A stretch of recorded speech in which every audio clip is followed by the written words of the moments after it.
Alors voilà un exercice qui est assez classique parmi les développements à l'agrégation, mais avec quand même une preuve express ici. Peut-être même trop rapide, du coup, tellement magique, en fait, elle cache des choses assez profondes. Donc, c'est dans Carnet de voyage en algébrie 1, 3, 3.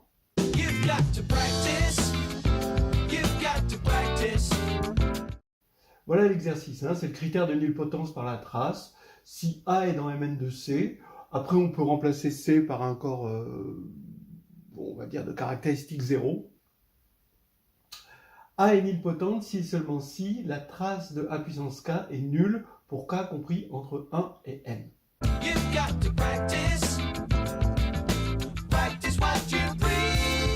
Alors, dans un sens, c'est assez clair. L'implication, si A est nilpotente, alors on sait que A, ses valeurs propres sont toutes nulles. Alors pourquoi ? Parce que A est nilpotente, ça veut dire que son polynôme minimal c'est une puissance de x, et donc comme toutes les valeurs propres sont racines du polynôme minimal, ça peut être que 0. Et donc A est trigonalisable, puisque le polynôme minimal est scindé, hein, évidemment, et donc ici vous avez que des zéros sur la diagonale, et là un triangle. Donc vous voyez bien que sa trace est nulle, et quand vous allez prendre les puissances de AK, A est semblable évidemment à la puissance K de celle-ci, qui est aussi sous cette forme-là, et quand on va prendre la trace, ça va être 0. Je vous rappelle que la trace est un invariant de similitude, donc deux matrices semblables ont même trace. Voilà, bon. Alors la réciproque. Donc c'est là qu'il y a une solution express et qui cache un peu la profondeur des choses, mais quand même elle est assez magnifique. Montrons que si la trace de AK égale 0, bon, pour K compris entre 1 et N, alors déjà dans un premier temps, 0 est valeur propre de A. On va prendre juste cette première étape. Après le reste, ça va être une récurrence. Alors, soit qu'il y a le polynôme caractéristique, hein, qui est défini comme ceci, et voici son développement, hein, d'accord, dans la base canonique, donc avec ses coefficients, il est unitaire, et en particulier en passant à 0, c'est moins 1 puissance n det de A, hein, puisque quand vous faites x égale 0, là, vous avez det de moins A, donc moins 1 puissance n det de A. Bon, ça en fait, on va pas vraiment s'en servir, mais bon, on va voir. J'écris quel est Hamilton, donc j'évalue x en A, la matrice A, donc ici, attention, j'ai l'identité, et là, j'ai 0, c'est ça mon théorème de Cayley-Hamilton. Et maintenant, je vais prendre la trace dans cette égalité. Donc c'est une égalité entre deux matrices, et donc je peux prendre la trace, et la trace est linéaire. Donc je vais avoir trace de AN, plus AN-1 trace de AN-1, plus A1 trace de A, mais tout ça c'est nul, à cause de ça. Donc, il n'y a que ça qui ne s'annule pas. Je vais avoir A0 fois la trace de IN, mais la trace de IN c'est N, c'est égal à 0.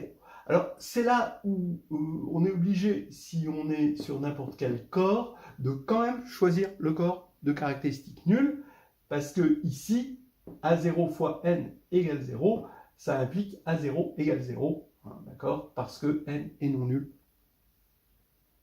dans un corps de caractéristique nulle. Mais bon, là on est sur C, on ne se pose pas le problème, et on a A0 égale 0. Voilà. Et A0 égale 0, A0 c'est égal à qui a de 0, évidemment. Donc qui a de 0 égale 0, donc 0 est bien valeur propre de A. Voilà. Alors maintenant, la deuxième étape.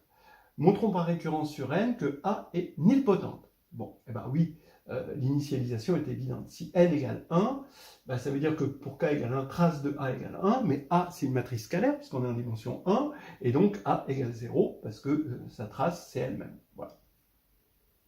Et maintenant l'hérédité. Donc maintenant, les réalités, on a vu que 0 était valeur propre, donc on va prendre U, un vecteur propre pour la valeur propre 0 pour A, et on va choisir une nouvelle base, d'accord, pour, on va dire, l'endomorphisme associé à A pour la base canonique de C puissance n. Et cette nouvelle base, c'est notre vecteur U, qui est un vecteur non nul, puisque c'est un vecteur propre, et que l'on complète, bon, d'après le théorème de la base complète, en une base. Et bien là maintenant, vous voyez bien que la nouvelle matrice, dans cette base, ça va être, U va avoir pour image 0, puisque U c'est un vecteur propre pour la valeur propre 0, et puis là c'est quartier libre.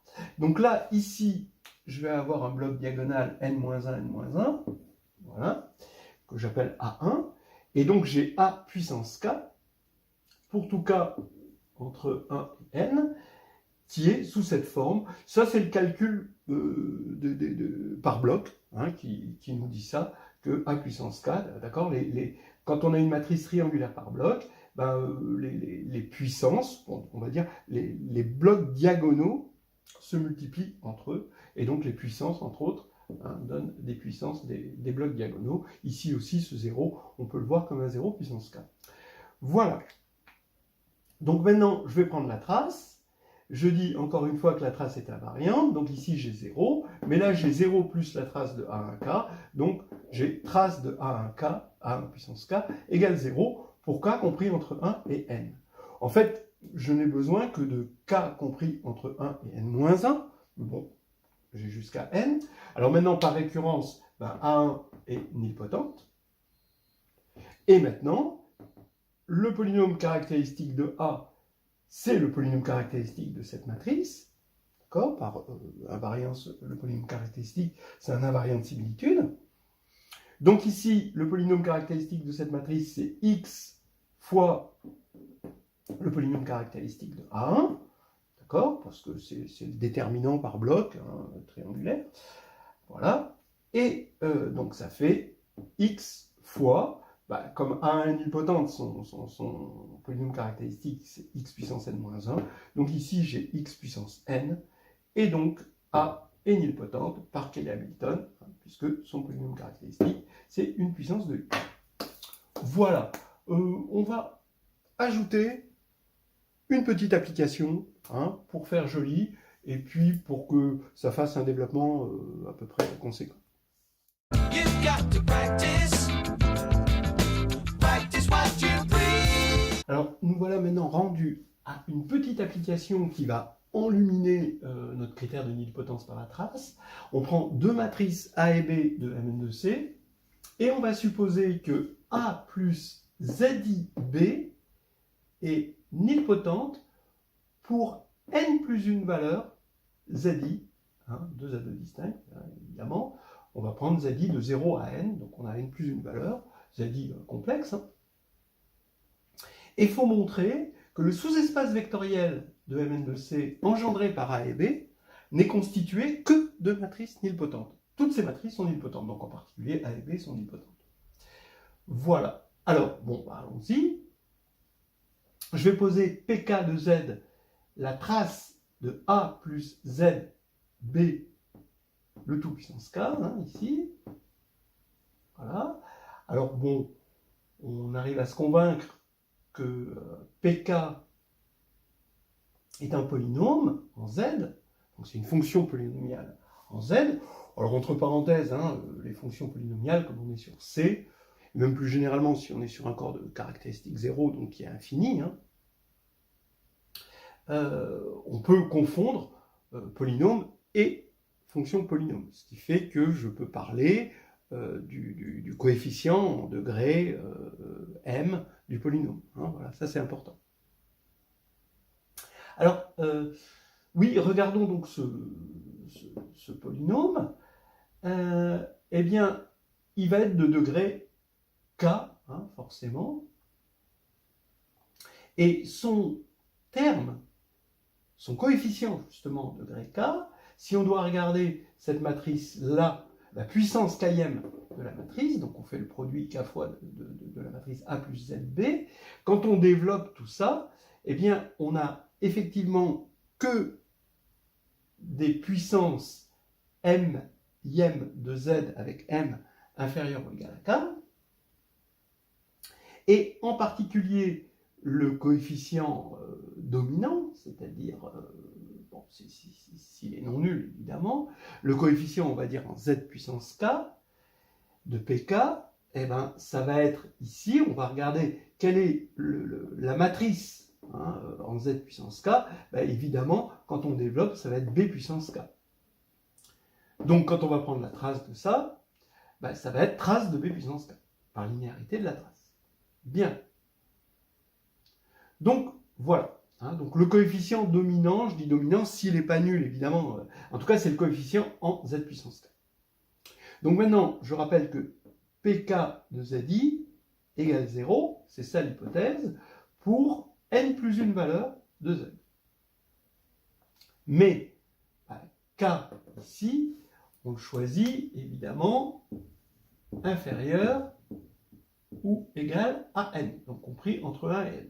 Donc on a plus de racines que le degré de pk, et donc ce qui fait que pk est identiquement nul.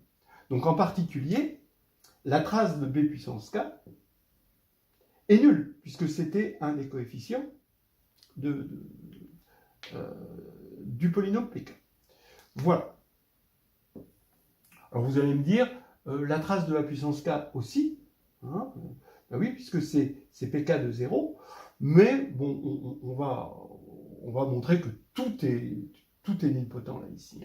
Donc pour l'instant, on peut affirmer que b est nilpotente, puisque trace de bk est égale à 0 pour k compris entre 1 et n. C'est important, le n est vraiment important à cause de ce n plus 1 là. Et donc, par ce qu'on a prouvé, on a bien que b est nilpotent. Voilà, magnifique. Maintenant, il faut montrer que, quel que soit lambda mu dans C, lambda A plus mu B est nilpotente. Ben oui, si je prends lambda égale 0, eh ben c'est évident, puisque c'est mu B, et on a vu que mu B était nilpotente, puisque B est nilpotente. Maintenant, si lambda est différent de 0, ben je mets en facteur lambda, il suffit que je montre que A plus mu sur lambda B est nilpotente, mais la trace de A plus mu sur lambda B puissance K, pour K compris entre 1 et n, ben c'est par définition pk de mu sur lambda, et on a vu que pk était nul, identiquement nul comme polynôme, donc ça fait 0. Voilà. Donc, par le critère de nilpotence, ça c'est bien nilpotent, ici, et donc ça c'est toujours nilpotent. Voilà, c'est une petite application assez jolie de ce critère assez célèbre. Et si ça vous intéresse, il y a une preuve très élémentaire de ce théorème-là, bon, sur R, dans le problème Minépon de 2020, et qui est vraiment, c'est une preuve élégante. Voilà.